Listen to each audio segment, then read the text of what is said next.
নমস্কার বন্ধুরা, welcome back to my channel.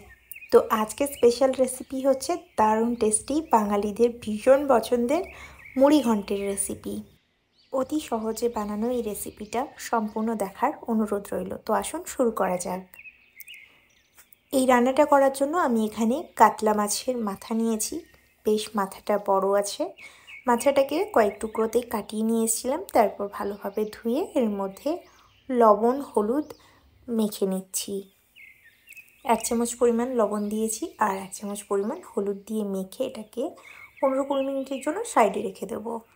তাছাড়া লাগছে গোবিন্দভোগ চাল। এখানে 100 গ্রাম গোবিন্দভোগ চালকে 1-2 বার হালকা হাতে ধুয়ে 15 মিনিটের জন্য জলে ভিজিয়ে রেখে দিচ্ছি। এবার রান্নাটা করার জন্য আমি এখানে একটা কড়াইতে অল্প একটু ঘি দিলাম। ঘিটা গলে যাওয়ার পর তার মধ্যে আমি সামান্য একটু কাজু বাদাম দিয়ে ভেজে নিচ্ছি। তারই সাথে অল্প একটু কিশমিশও দিচ্ছি। কাজু কিশমিশ হালকা ভেজে নেওয়ার পর এটা তুলে নিলাম।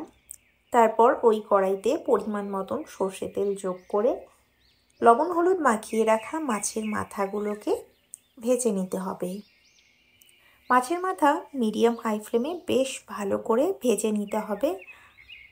ভাজা যদি ভালো না হয়, মুড়ি ঘন্টের মধ্যে কিন্তু একটা বিচ্ছিরি আঁচটে গন্ধ থাকবে। তো সেক্ষেত্রে আমি বলবো মাছের মাথাটা উল্টে পাল্টে ভালো করে ভেজে নেবেন।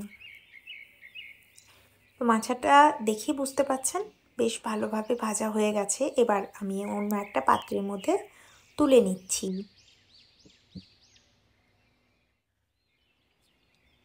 মাছ ভাজার পর বেঁচে থাকা তেলের মধ্যে আমি আলু ভেজে নেব। এখানে আমি 2টো মিডিয়াম সাইজের আলুকে একটু বড় বড় টুকরো করে কেটে নিয়েছি। আলুর মধ্যে অল্প লবণ আর অল্প হলুদ যোগ করে একটু সোনালি কালার হওয়া পর্যন্ত ভেজে নিয়েছি। এবার আলুগুলোকেও অন্য একটা পাত্রের মধ্যে তুলে নিচ্ছি। ওই তেলের মধ্যে যোগ করে দেব কিছু গোটা গরম মশলা, যেমন দালচিনি, লবঙ্গ, এলাচ, 2টো তেজপাতা, অল্প একটু গোটা জিরে। এগুলো দিয়ে একটু কয়েক সেকেন্ডের জন্য ভেজে নিয়েছি। তারপর যোগ করে দিচ্ছি পেঁয়াজ। এখানে আমি 2টো মিডিয়াম সাইজের পেঁয়াজকে একদম সরু সরু করে কুচিয়ে যোগ করে দিয়েছি। আর পেঁয়াজটা যাতে তাড়াতাড়ি গলে ভাজা ভাজা হয়ে যায় তার জন্য অল্প একটু লবণ যোগ করলাম। মিডিয়াম ফ্লেমে পেঁয়াজটাকে বেশ ভালোভাবে ভেজে নিয়েছি। সফট হয়ে গেছে অনেকটাই। এই সময় এর মধ্যে যোগ করে দিচ্ছি আদা রসুন বাটা। আদা রসুনটা পেঁয়াজের সাথে একটু কষিয়ে নিচ্ছি। তারপর এর মধ্যে আমি যোগ করে দিচ্ছি একে একে কিছু বেশি গুঁড়ো মশলা। দিয়ে দিলাম জিরে গুঁড়ো, লঙ্কা গুঁড়ো, হলুদ গুঁড়ো আর ধনে গুঁড়ো। মশলাগুলোর পরিমাণ দেখলেন একদম কম কম ব্যবহার করেছি। মশলাগুলো একটু তেলের মধ্যে মিশিয়ে নেওয়ার পর এর মধ্যে যোগ করে দেব অল্প একটু জল, যাতে করে এই গুঁড়ো মশলাগুলো জ্বলে না যায়। জল দিয়ে মশলাটাকে তেল ছেড়ে যাওয়া পর্যন্ত কষিয়ে নিয়েছি। এরপর এর মধ্যে আমি অ্যাড করে দেব একটা টমেটো কুচি। টমেটোটাকে একটু স্লাইস করে কেটে নিয়েছি। খুব বেশি সফট হয়ে যাওয়া পর্যন্ত টমেটোটাকে ভাজবো না, জাস্ট একটু মিশিয়ে নিচ্ছি। এবার এর মধ্যে যোগ করে দিতে হবে চাল। আমি যে বাসমতি চালটা জলে ভিজিয়ে রেখেছিলাম সেটা জল ছেঁকে নিয়ে এর মধ্যে দিয়ে দিলাম। তারপর মশলার সাথে একটু কষিয়ে নেব।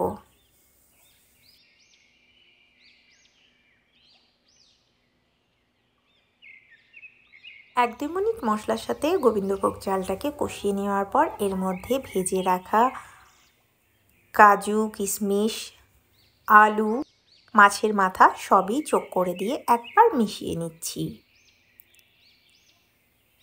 এবার সব কিছুটা একটু সময় ধরে মিশিয়ে নেওয়ার পর এর মধ্যে দিয়ে দিচ্ছি পরিমাণ মতন জল।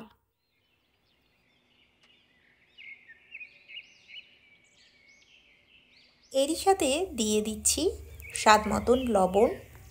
আর যদি চান এই সময় আপনারা 1 টেবিল চামচ পরিমাণ চিনি ব্যবহার করতে পারেন। আর না চাইলে আপনারা অবশেষে ব্যবহার করতে পারেন। তবে চিনির পরিমাণটা আপনারা কতটা মিষ্টি খেতে পছন্দ করেন সেই হিসাবে দেবেন, কমও দিতে পারেন আপনারা। তো এবার এটাকে ঢেকে দিয়ে একদম লো ফ্লেমে চালটা সেদ্ধ হয়ে যাওয়া পর্যন্ত রান্না করে নিয়েছি। দেখুন জলের পরিমাণটা একদম কমে গেছে। এই সময় আমি এর মধ্যে 1 টেবিল চামচ চিনি আর 2 চামচ পরিমাণ দেশি ঘি অ্যাড করছি। সাথে দিয়ে দেব সামান্য একটু ভাজা মশলা আর গরম মশলার গুঁড়ো দিয়ে সব কিছুটা ভালোভাবে মিশিয়ে নেব। মিশিয়ে নিয়ে 1 মিনিট লো ফ্লেমে ঢেকে রেখে দেব, তারপর গরম গরম পরিবেশন করব। তো এই রেসিপি আপনাদের কেমন লাগলো কমেন্ট করে অবশ্যই জানাবেন। রেসিপি যদি ভালো লাগে ভিডিওটাকে লাইক, শেয়ার আর চ্যানেলটাকে সাবস্ক্রাইব করে পাশে থাকা বেল আইকনটা দাবাতে ভুলবেন না। এতক্ষণ ধরে ভিডিও দেখার জন্য আপনাদেরকে অসংখ্য ধন্যবাদ।